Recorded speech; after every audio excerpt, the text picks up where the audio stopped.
Ça y est, c'est les playoffs de NFL, c'est le moment que je préfère, c'est mon moment. De janvier à février, c'est très court, c'est très rapide, c'est très intense. Et je vous souhaite une bonne année d'ailleurs derrière ton écran, j'espère que tu as passé des bonnes fêtes. Et c'est le moment pour moi de regarder un petit peu les playoffs et de vous faire mes prédictions des playoffs. Mais ça, c'est une vidéo pour après, pense à t'abonner, oublie pas, la cloche. Mais dans cette vidéo, j'ai envie d'un petit peu de revoir les équipes qui étaient en playoffs l'année d'avant et voir pourquoi ils n'y sont pas cette année. On peut toujours apprendre des échecs des autres. Par exemple, moi, si je relançais YouTube, je prendrais pas un nom aussi long que la Frenchy Sports News. Ça, c'est un échec. Apprends de moi. Si tu es fan d'une de ces équipes, prends ça comme de la critique constructive. Accroche-toi bien et c'est parti.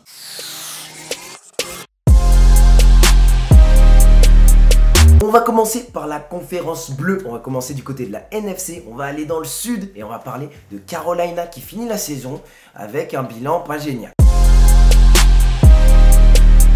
7 victoires, 9 défaites, ce n'est pas une mauvaise équipe. Avec un début de saison excellent, et on croyait en ces Panthers, on pensait voir quelque chose qui ressemblait aux Panthers de 2015. Cam Newton et son offensive coordinateur Nerve Turner faisaient une des meilleures saisons statistiquement. Vous voyez un Cam Newton qui tournait à 65-70% de taux de passes complétées, ce qui était pas mal par rapport au reste de sa carrière. Et comme sur les dernières saisons, les Panthers sont toujours excellents à la course, grâce à Christian McCaffrey et aux efforts de Cam Newton. Ils démarrent la saison super bien, ils finissent à 6 victoires, 2 défaites après 8 matchs. Mais on voit des victoires qui, c'est un petit peu serré, c'est pas convaincant. Ils gagnent à peine de 8 points face à Dallas qui démarrait la saison difficilement. Ils perdent face à Atlanta et ils font un retour légendaire pour battre les Eagles qui vraiment faisaient tout pour perdre ce match. Donc ça annonçait déjà quelques problèmes qui allaient arriver. Et à partir de là, il y a eu un enchaînement de défaites pour finir la saison qui a été absolument calamiteux. Cam Newton s'est blessé à l'épaule et on sait pas vraiment ce que c'est. On a peur que ce soit quelque chose de similaire à Andrew Luck.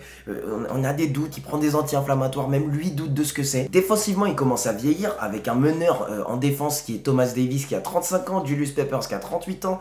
C'est plus la même chose. Et bien sûr, on avait un calendrier qui était un petit peu difficile pour Carolina. Alors le diagnostic est plutôt simple pour Carolina. Ce que j'apprends d'eux, c'est que une défense, ça vieillit et ils ont besoin de 109. Et la santé du quarterback, c'est une des choses les plus importantes. Bonne chance pour la saison prochaine et on passe à une équipe qui est dans la même conférence.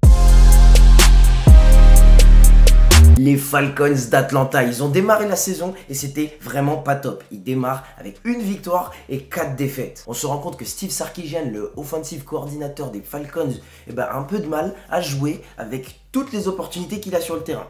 Il a quand même Julio Jones, un des meilleurs receveurs de toute la ligue. Bon, ces doutes se sont confirmés parce que Steve Sarkisian vient d'être viré à la fin de la saison. Mais ce qui a vraiment dérouté les Falcons, c'est les blessures à répétition. Et les blessures à répétition en début de saison et en défense. Je cite notamment Keanu Neal, Ricardo Allen et Dion Jones. Et du côté offensif, Devonta Freeman qui a été blessé et qui a été perdu pour la saison. Ce coaching un peu moyen et le talent qui est perdu, ça mène à quoi?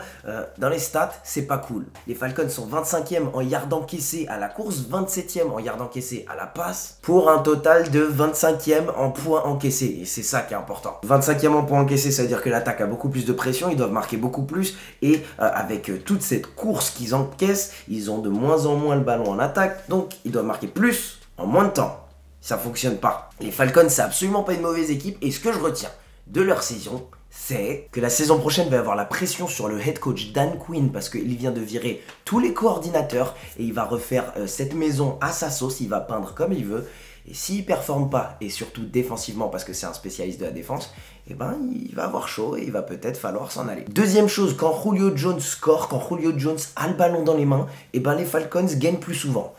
Quand tu mets le ballon dans les mains de ton meilleur joueur, tu gagnes plus souvent. Ça, c'est assez simple le football. Encore plus sur ce point, pour les autres équipes, se focaliser sur les meilleurs atouts de ton attaque, c'est comme ça que tu fais une bonne attaque. Les Rams et les Chiefs, ils l'ont compris. Et la dernière chose que je retiens pour les Falcons, et c'est pour l'intersaison cette fois-ci, ils doivent re-signer Vic Beasley parce que j'ai un peu de mal à voir de la pression sur le quarterback si ça ne vient pas de lui. J'ai pas envie de les voir reproduire la même erreur que les Raiders ont fait en laissant partir Khalil Mack. Je ne compare pas Khalil Mack et Vic Beasley, mais ils veulent pas reproduire la même erreur. On enchaîne avec une équipe au nord qui était censée être favori à ce Super Bowl, les Vikings. Avec un bilan de 8 victoires, 7 défaites et une égalité qui picote beaucoup, et bah les Vikings ils sont hors des playoffs. Maintenant qu'est-ce qu'on peut apprendre d'eux? L'année dernière ils ont fini aux portes du Super Bowl à cause d'une performance vraiment hideuse de Case Keenum. Ils gardent la même équipe avec une défense géniale et ils se retrouvent à signer un quarterback qui est plutôt pas mal. Kirk Cousins, 84 millions sur 3 ans. Tout est en place pour que les Vikings aillent au Super Bowl. Mais il y a quelque chose. L'année dernière, tout était parfait pour les Vikings. Il n'y a eu que très peu de blessés, à part Dalvin Cook. Cette année, si vous regardez les blessures, toute la défense a joué blessé. Alors ils ont joué, mais ils n'ont pas joué aux performances dont ils ont l'habitude. Anthony Barr, Eric Kendricks, Xavier Rhodes, tous les trois étaient souvent sur cette liste de blessés. Et je pense que ça explique la descente un petit peu, la diminution de leur qualité défensive. Mais ils s'en sortent quand même pas mal en défense. 3e en yards encaissés, 9e en points encaissés, alors que l'an dernier ils étaient premiers en points encaissés. 15e en yards encaissés contre la course, alors que l'an dernier ils étaient 2e. Ça change tout. Encore une fois, plus de temps de jeu pour l'attaque adverse, moins de temps de jeu pour la tienne, tu as moins de rythme, tu dois scorer plus de points, c'est toujours la même équation. Alors maintenant, qu'est-ce que je retiens de cette équipe des Vikings? Et qu'est-ce qui peut vous aider pour votre équipe à vous? Quelque chose de très important. Chaque match compte en NFL. La semaine dernière, ils devaient gagner contre les Bears pour rentrer en playoff. C'était ça le scénario. Tu gagnes, t'es dans les playoffs. Et c'est très dur de gagner contre les Bears. Bon, ils sont censés gagner, ils sont à la maison, ils sont censés gagner. Mais les Bears sont bons. Mais pourquoi ils n'ont pas gagné à domicile contre les Bills au week 3? Pourquoi ils n'ont pas réussi à convertir un coup de pied au week 2 contre les Packers quand ils ont fini en égalité? Ces deux matchs qui étaient facilement prenables, et bah ça leur coûte une place en playoff aujourd'hui. Et la deuxième chose que j'apprends sur les Vikings qui me montre ce que je peux apprendre de la NFL, c'est que tu peux pas faire confiance à Kirk Cousins. Alors des gens vont peut-être débattre que 84 millions pour Kirk Cousins c'est trop, et je suis pas de cet avis. Quand tu es une équipe comme les Vikings qui a tout en place pour aller au Super Bowl et que tu as la chance d'avoir du cash à dépenser au poste de quarterback, tu vas à fond à ce moment-là. Tu envoies du cash à la personne qui est présente et qui a le plus de capacité de t'y amener. Dans ce cas-là, c'est Kirk Cousins, mais c'est pas lui qui peut t'amener au Super Bowl. Cette statistique, c'est la plus importante sur toute la carrière de Kirk Cousins. Il a gagné seulement 4 matchs et en a perdu 25 face à des équipes qui ont gagné plus de matchs qu'ils en ont perdu. Tu ne peux pas faire confiance à Kirk Cousins face à une équipe qui va gagner, qui ira en playoff. Ça n'amène pas à un Super Bowl. Pour la NFC, c'est fini et on passe à l'AFC avec 4 équipes qui ont manqué les playoffs cette année. Ça va pas mal tourner en AFC. On va voir ce que ça va donner. Parlons de l'équipe la plus importante qui aussi était favori au Super Bowl ou au moins favori de gagner sa division, les Steelers de Pittsburgh. Je ne vais pas beaucoup analyser les statistiques avec Pittsburgh, je ne vais pas beaucoup analyser le football avec Pittsburgh. Ils ont énormément de talent et un grand manque de discipline et c'est pas nouveau, c'est ce qu'on a toujours dit d'une équipe de Mike Tomlin. Alors peut-être que la saga Le'Veon Bell leur a fait perdre un petit peu de focus, ils n'étaient pas aussi concentrés, mais je ne suis pas sûr que payer Le'Veon Bell un contrat max aurait changé grand chose sur le terrain. Et c'est ce manque de discipline, c'est ce manque de sérieux qui coûte aux Steelers une place en playoff. Par moment, on les voit battre les Patriots, exploser les Panthers ou coller au score face aux Saints. Et par moment, ils vont perdre contre les Broncos, contre les Ravens de Joe Flacco, perdre contre les Raiders qui sont absolument atroces cette saison, faire un match à égalité face aux Browns en week 1 qui était mené par Tyrod Taylor. Quand tu laisses s'échapper autant de victoires sur une saison, tu ne mérites pas d'être en playoff. Et je mets encore une fois un point sur Mike Tomlin, c'est sa faute, un manque de discipline comme ça, où tu gagnes contre des bonnes équipes mais tu perds contre des mauvaises, ça revient sur les épaules du coach. Encore une fois, tous les matchs comptent en NFL, on n'est pas en NBA où par exemple Shaquille O'Neal pouvait prendre du temps pendant la saison pour se remettre en forme parce qu'il savait qu'en playoff, il serait prêt. Ça marche pas comme ça en NFL. Allons dans la division sud de l'AFC et on va parler d'abord des Titans de Tennessee.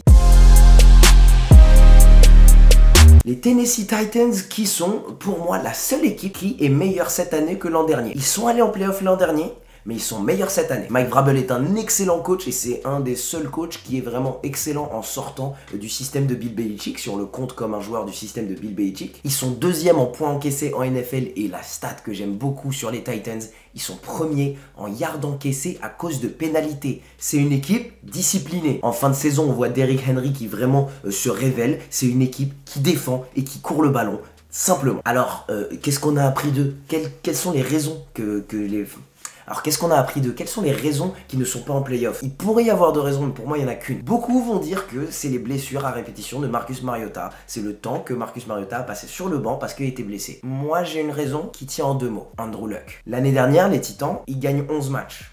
En gagnant les 2 matchs face aux Colts, Andrew Luck n'était pas là. Cette saison, Andrew Luck est là. Ils perdent les 2 matchs face aux Colts. Tu passes de 11-5 et une place en playoff à 9-7 et à la maison.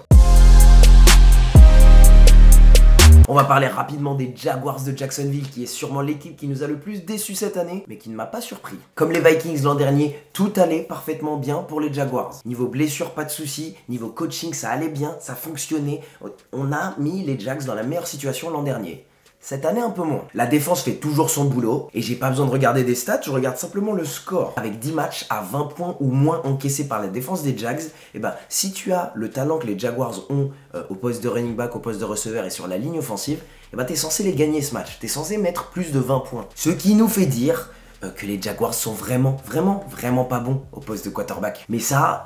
je vous apprends rien, c'est pas une grande analyse sportive. Moi ce que je retiens, et j'espère que vos équipes vont retenir ce cas, c'est que quand ton équipe est médiocre au poste de quarterback, tu ne peux pas ne rien faire pendant une intersaison. Les Jaguars se sont voilés la face pendant cette intersaison en pensant que Blake Bortles, grâce à ses 2 ou 3 bonnes performances de l'année, va pouvoir reproduire ça. Et cette année, on a vu qui vraiment est Blake Bortles. Et encore plus, ils se sont voilés la face en amenant aucune compétition. Une équipe dans la même situation doit absolument ramener des quarterbacks, que ce soit des backups ou que ce soit quelqu'un dans la draft au premier tour pour être titulaire dans le futur. Et bien sûr, cette année, ils vont être sur le marché pour aller acquérir un quarterback, parce que leur défense est tranquillement en train de vieillir. Jalen Ramsey va doucement demander son prochain contrat. Il va falloir sortir le carnet de chèques pour plusieurs joueurs défensivement. En attaque, il y aura moins de cash pour la ligne offensive, pour les receveurs, et d'un coup, l'équipe devient moins dominante.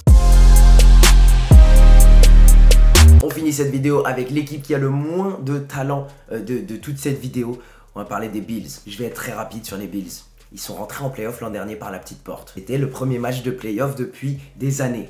Bravo à eux. Ce que je retiens de leur saison, c'est que Vontae Davis, il a pris sa retraite en plein milieu d'un match. Ça, c'était vraiment impressionnant. Que Josh Allen m'a surpris. Et oui, en effet, c'était lui le quarterback dont je doutais après la draft. Mais je l'ai vu faire énormément de choses avec pas beaucoup. Donc bravo à lui et j'ai confiance en lui. Je pense que les Bills ont trouvé un quarterback. Et la dernière chose que je retiens, c'est que les Bills étaient pas bons. Ils sont rentrés un peu par chance en playoff l'an dernier. En tout cas, l'équipe, j'espère que vous avez kiffé cette vidéo. C'était un petit peu mon avis sur les équipes qui ne sont plus en playoff cette année. J'espère que vous avez pu retenir quelque chose et que vos équipes ne reproduiront pas ces mêmes erreurs. Si votre équipe n'est pas en playoff, dites-moi pourquoi. Dans les commentaires, dites-moi quelle est votre équipe et pourquoi ils ne sont pas en playoff. Qu'est-ce qui a coûté la saison à votre équipe. N'oubliez pas de vous abonner parce que je vais faire mes prédictions pour les playoffs et elles sortiront samedi à 12h00.